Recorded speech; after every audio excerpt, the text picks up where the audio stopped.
ന്യൂസിലാൻഡിൽ വീണ്ടും തട്ടിപ്പ്. ന്യൂസിലാൻഡിലേക്ക് job offer ചെയ്തും വിസ ഓഫർ ചെയ്തും വീണ്ടും തട്ടിപ്പ് നടക്കുകയാണ്. ഇത് ശരിക്കും ഇത്തവണ എൻ്റെ കസിനാണ് ഈ ഒരു അനുഭവം ഉണ്ടായിരിക്കുന്നത്. ആൾക്ക് ഇങ്ങനെ ഒരു എക്സ്പീരിയൻസ് ഉണ്ടായി കഴിഞ്ഞപ്പോൾ, ഒരു ഓഫർ കിട്ടിക്കഴിഞ്ഞപ്പോൾ ആൾ എന്നെ വിളിച്ച് പറയുകയായിരുന്നു. ശരിക്കും പലതരം സ്കാം ഞാൻ കേട്ടിട്ടുണ്ടെങ്കിലും ഇത്തവണ ഇത് ഒരു ശരിക്കും പറഞ്ഞു കഴിഞ്ഞാൽ പേഴ്സണൽ ആയിട്ടുള്ള നമ്മുടെ ഫാമിലി മെമ്പറിനുണ്ടായ ഒരു അനുഭവമാണ്.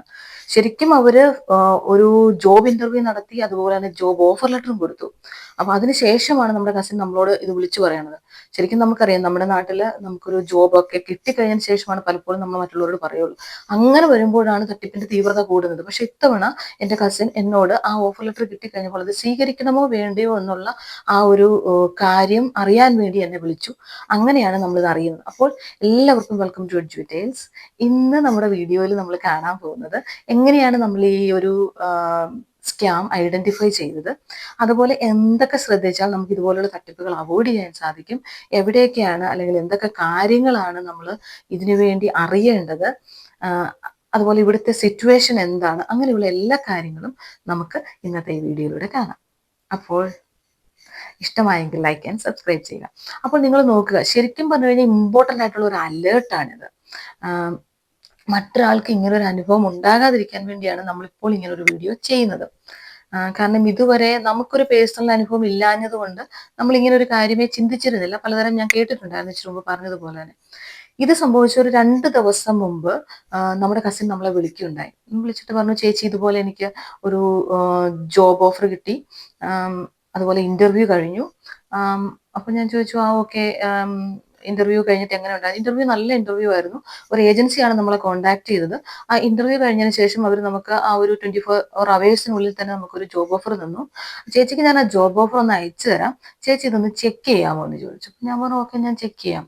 ആള് നമുക്ക് ആ ജോബ് ഓഫർ അയച്ചു തന്നു. അത് നമ്മൾ ഇവിടെ കാണിക്കാം. നിങ്ങളിപ്പോൾ കാണുന്ന ആ ജോബ് ഓഫറാണ്.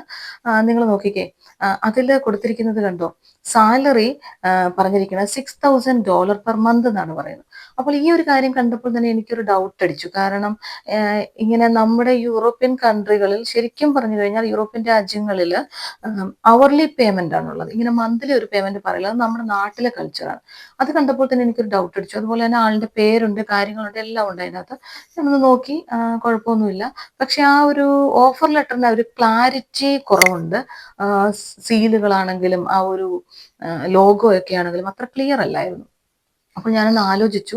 പക്ഷേ എനിക്ക് ഏകദേശം ഒരു 50-50 പോലെ തോന്നി. പക്ഷെ നമുക്കൊരിക്കലും ഒരാളുടെ ജോലി നഷ്ടപ്പെടുത്താൻ, കാരണം ഇതെങ്ങാനും ജെനുവിൻ ആണെങ്കിൽ ആൾക്ക് കിട്ടുന്ന ഒരു ജോലിയാണ്, നമുക്കത് കളയാൻ പാടില്ല. അപ്പോൾ ഞാൻ പറഞ്ഞു, ഒരു കാര്യം ചെയ്യാം, ഞാൻ ഇത് ഒന്ന് ചെക്ക് ചെയ്തതിന് ശേഷം നിന്നെ അറിയിക്കാം. പക്ഷെ ഇത് കണ്ടിട്ട് എനിക്ക് ഫേക്ക് ആണെന്ന് തോന്നുന്നുണ്ട്, അതുകൊണ്ട് നീ അവർക്ക് റിപ്ലൈ കൊടുക്കരുത്.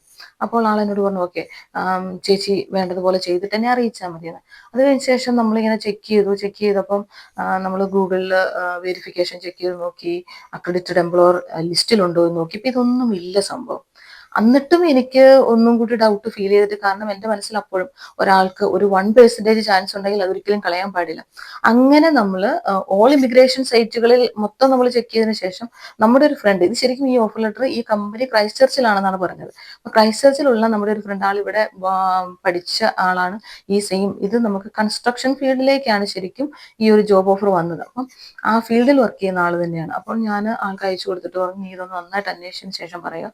ആൾ അന്വേഷിച്ചു കഴിഞ്ഞപ്പോൾ കണ്ടുപിടിച്ച കാര്യങ്ങൾ എന്ന് പറഞ്ഞു കഴിഞ്ഞാൽ, ഈ ഗൂഗിളിൽ കൊടുത്തിരിക്കുന്ന ആ ഒരു അഡ്രസ്സിന്റെ മാപ്പ് തന്നെ കാണിക്കുന്ന ഒരു കുഞ്ഞു വീട്ടിലേക്കാണ്, ഒരു കമ്പനിയൊന്നും അല്ല.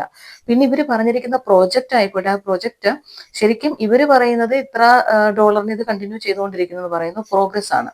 പക്ഷെ ഈ ഒരു പ്രോജക്റ്റ് കംപ്ലീറ്റ് ചെയ്തിട്ട് ഒരു 3-4 വർഷം കഴിഞ്ഞിരിക്കുന്നു. അങ്ങനെ നമ്മൾ പല കാര്യങ്ങളും നോക്കി കഴിഞ്ഞ് കഴിഞ്ഞപ്പോൾ ഇത് ഫേക്ക് ആണെന്ന് മനസ്സിലായി. പിന്നീട് നമ്മൾ നമ്മുടെ കസിനെ വിളിച്ച് പറഞ്ഞു, എടാ ഇത് ഫേക്ക് ആണ്. അപ്പോൾ ആള് പറഞ്ഞു, ചേച്ചി എനിക്ക് തോന്നിയിരുന്നു ഒരു 50-50 ആയിരുന്നു.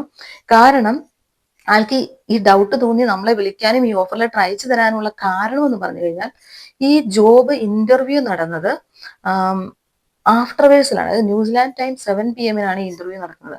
ശരിക്കും നമുക്കറിയാം, ആഫ്റ്റർ അവേഴ്സിൽ ഇവിടെ ഇന്റർവ്യൂകളൊന്നും തന്നെ നടക്കാറില്ല.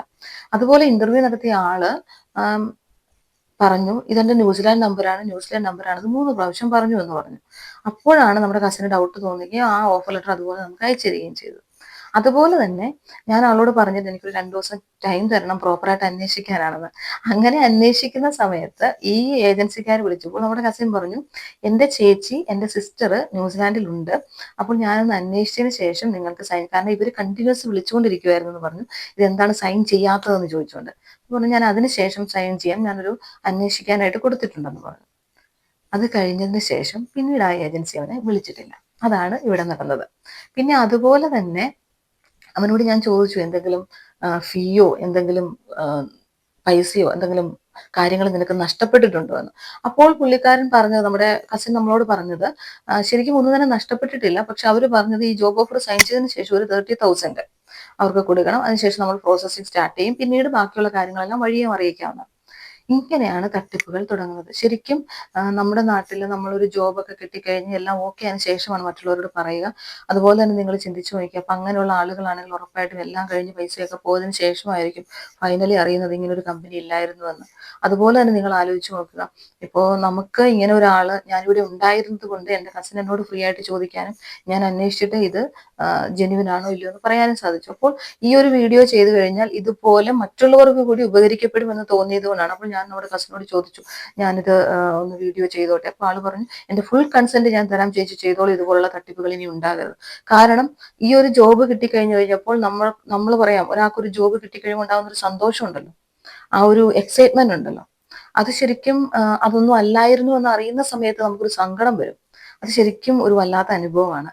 അപ്പോൾ ഇനി ഒരിക്കലും ആർക്കും ഇതുപോലെ ശരിക്കും നമ്മുടെ കസിനുണ്ടായ ഒരു ഭാഗ്യം എന്ന് പറഞ്ഞു കഴിഞ്ഞാൽ പൈസ അല്ലെങ്കിൽ ഒന്നും തന്നെ ഒരു ക്യാഷ് ഒന്നും തന്നെ നഷ്ടപ്പെട്ടിട്ടില്ല. അപ്പൊ അതൊരു വലിയ ലക്കാണ്. അപ്പോൾ ശരിക്കും നമ്മൾ പറയുന്ന കാര്യങ്ങൾ, ഈ ഒരു ജോബ് ഓഫർ അല്ലെങ്കിൽ എങ്ങനെയാണ് ജെന്യുവൻ ആണെന്ന് നോക്കുന്ന പറഞ്ഞാൽ, ഒന്ന് എംപ്ലോയറിന്റെ അഡ്രസ്സ് കറക്റ്റ് ആണോ നോക്കും, പിന്നെ എംപ്ലോയർ അക്രഡിറ്റഡ് എംപ്ലോയർ ലിസ്റ്റിൽ ഉള്ള ആളാണോ നോക്കും, പിന്നെ അതുപോലെ തന്നെ ജോബ് ഓഫറിൽ എത്ര എമൗണ്ട് ആണ് പറഞ്ഞിരിക്കുന്നത് നോക്കും, അതുപോലെ തന്നെ നമ്മൾ പറയുന്നത് അവർലി പേയ്മെന്റ് ആണോ എന്നുള്ളത് നോക്കും. അപ്പം ഇതില് ഒരു കാര്യം തെറ്റായിരുന്നു, അവർലി പേയ്മെന്റ് അല്ലായിരുന്നു, ബാക്കി കാര്യങ്ങളൊക്കെ തന്നെ ഏകദേശം കറക്റ്റാക്കി വെച്ചിട്ടുണ്ടായിരുന്നു. അത് നമുക്ക് ഒരുപാട് നമ്മളെ കുഴപ്പിച്ചത്, കാരണം 50-50 നമ്മൾ ചിന്തിച്ചത്. പക്ഷെ നിങ്ങൾ ജെന്യുവനായി അന്വേഷിച്ചതിന് ശേഷം മാത്രമേ ഇതുപോലുള്ള കാര്യങ്ങളിലേക്ക് എടുത്തു ചാടാവൂ. അതുപോലെ നമ്മുടെ ഇമിഗ്രേഷൻ സൈറ്റിൽ വെരിഫിക്കേഷൻ സർവീസ് ഉണ്ട്. നിങ്ങൾക്ക് കിട്ടുന്ന ജോബ് ഓഫർ അല്ലെങ്കിൽ വിസ നിങ്ങൾ ഡയറക്റ്റ് അതിലേക്ക് ഇട്ട് കൊടുക്കുക. ഒരു ചെറിയ ഫീ ആണുള്ളത്, നിങ്ങൾക്ക് ഇമിഗ്രേഷൻ സൈറ്റിൽ പോയി അന്വേഷിച്ചു കഴിഞ്ഞാൽ അത് അറിയാൻ സാധിക്കും. അപ്പോൾ നിങ്ങൾ ശരിക്കും ഇങ്ങോട്ട് ഒരുപാട് പൈസ മുടക്കുന്നതിന് മുമ്പ് ഒരു ചെറിയ തുക മുടക്കി ഈ ഒരു വെരിഫിക്കേഷൻ ചെയ്ത് വരുമ്പോൾ നിങ്ങൾക്ക് തന്നെ അറിയാൻ സാധിക്കും ഇത് ജെന്യുവൻ ആണോ അല്ലാത്ത ഫേക്ക് ആണോ എന്നുള്ളത്. പിന്നെ അതുപോലെ തന്നെ നമ്മുടെ ഇമിഗ്രേഷൻ സൈറ്റിൽ അക്രഡിറ്റഡ് എംപ്ലോയർ ലിസ്റ്റ് കൊടുത്തിട്ടുണ്ട്, അതിൽ ഈ എംപ്ലോയർ ഉണ്ടോ എന്ന് നോക്കുക. അതുപോലെ ഈ അഡ്രസ്സ് ജെന്യുവൻ ആണോ എന്ന് ചെക്ക് ചെയ്യുക. അതുപോലെ ന്യൂസിലാൻഡിലുള്ള ആരോടെങ്കിലും അന്വേഷിക്കുക. നിങ്ങൾക്ക് പ്രോപ്പർ വേ എന്ന് പറയുന്നത് നമ്മുടെ ഇമിഗ്രേഷന്റെ സൈറ്റ് തന്നെയാണ്. അവരെ കോൺടാക്ട് ചെയ്ത് കഴിഞ്ഞാൽ അവർ പ്രോപ്പർ ആയിട്ടുള്ള ഇൻഫർമേഷൻ നിങ്ങൾക്ക് തന്നിരിക്കും. അപ്പോൾ ഇതൊക്കെയാണ് നിങ്ങൾ ശ്രദ്ധിക്കേണ്ടത്. അതുപോലെ തന്നെ ഈ ഒരു വിസ പോലെ തന്നെ ഈ വർക്ക് വിസ വന്നതിന് ശേഷം ശരിക്കും മലയാളികൾ അതുപോലെ തന്നെ കൂടുതലും ഇന്ത്യക്കാരും ഒക്കെ ഒരുപാട് പേര് ഇതിൽ ചെന്ന് പെടാറുണ്ട്. ഒരു വർഷം മുമ്പ് ഒരുപാട് സ്കാം നമ്മൾ കേൾക്കുന്നുണ്ടായിരുന്നു, പക്ഷെ ഇപ്പൊ ഒന്ന് കുറഞ്ഞു വരുമായിരുന്നു. അപ്പോഴാണ് വീണ്ടും നമ്മളിത് കാണുന്നത്. പിന്നെ അതുപോലെ തന്നെ വിസിറ്റർ വിസ, വിസിറ്റർ വിസയിലൂടെ ഇവിടെ വന്ന് ജോലി തരാമെന്ന് പറഞ്ഞ് ഒരുപാട് പേര് 5 ലക്ഷവും 10 ലക്ഷവും 15 ലക്ഷവും ഒക്കെ വാങ്ങിച്ചിട്ട് ജോലി കിട്ടാതെ തിരിച്ചു പോയവരുണ്ട്, അല്ലെങ്കിൽ ഇവിടെ വന്നിട്ട് കഷ്ടപ്പെട്ടവരുണ്ട്. ഈ കോവിഡിന്റെ ഒക്കെ സമയത്ത് വിസിറ്റർ വിസയിൽ വന്നവർക്ക് ജോലി കിട്ടിയിട്ടുണ്ട്. കാരണം എന്ന് വെച്ച് കഴിഞ്ഞാൽ ആ സമയത്ത് ഒരുപാട് വേക്കൻസികളുണ്ട്. അപ്പോൾ ഈ ഏജൻസികൾ പറയുന്ന ആ ഒരു സ്ഥലത്ത് പോയി ഇവർ അന്വേഷിക്കുമ്പോൾ അവർക്ക് ജോലിക്ക് ആവശ്യമുണ്ടെങ്കിൽ ഈ ആള് കഴിവുള്ള ആളാണെങ്കിൽ, എക്സ്പീരിയൻസ് ഉള്ള ആളാണെങ്കിൽ, ക്വാളിഫിക്കേഷൻ ഉള്ള ആളാണെങ്കിൽ അവർ ആ ജോബ് കൊടുക്കുമായിരുന്നു. അങ്ങനെ വർക്ക് വിസയിലേക്ക് കൺവേർട്ട് ചെയ്യായിരുന്നു. അതുപോലെ സീസണൽ വർക്ക് വിസ എന്ന് പറഞ്ഞൊരു വിസ ഉണ്ടായിരുന്നു, സീസണൽ വിസ.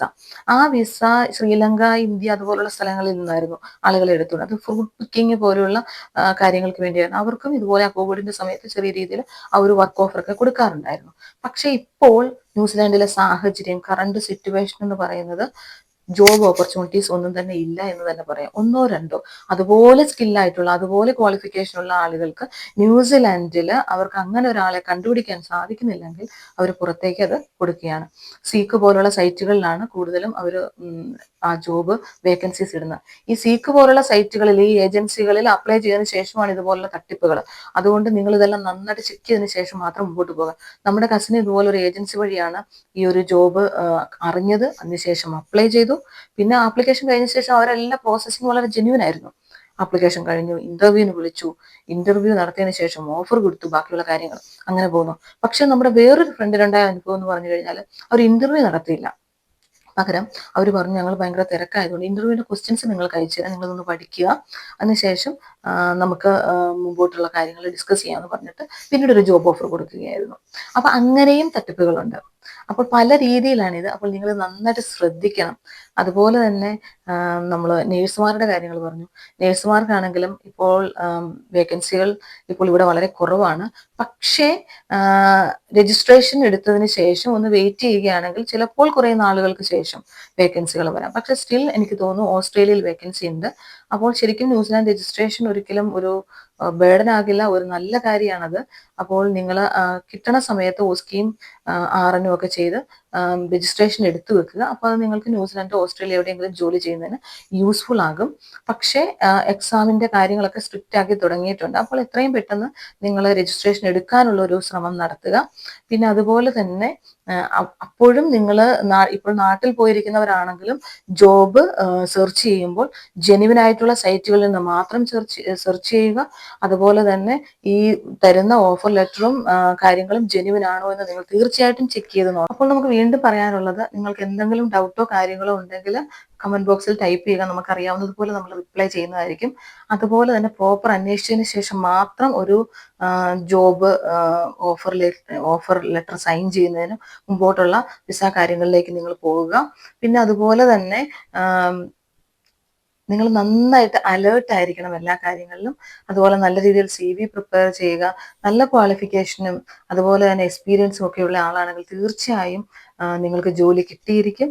അപ്പോൾ ഇതുപോലെയുള്ള ചതിക്കുഴികളിൽ ചെന്ന് പെടാതിരിക്കുക. അപ്പോൾ മറ്റൊരു വീഡിയോ നമുക്ക് വീണ്ടും കാണാം. അതുപോലെ നമ്മുടെ ചാനലിൽ ഓസ്കിയും അതുപോലെ തന്നെ ഒരുപാട് ന്യൂസിലാൻഡ് റിലേറ്റഡ് അപ്ഡേറ്റ്സും മറ്റുള്ള ഹെൽത്തി ആയിട്ടുള്ള കാര്യങ്ങളും ഒക്കെ ഉണ്ട്. അപ്പോൾ ഒന്ന് കണ്ടു നോക്കുക. Thank you for watching.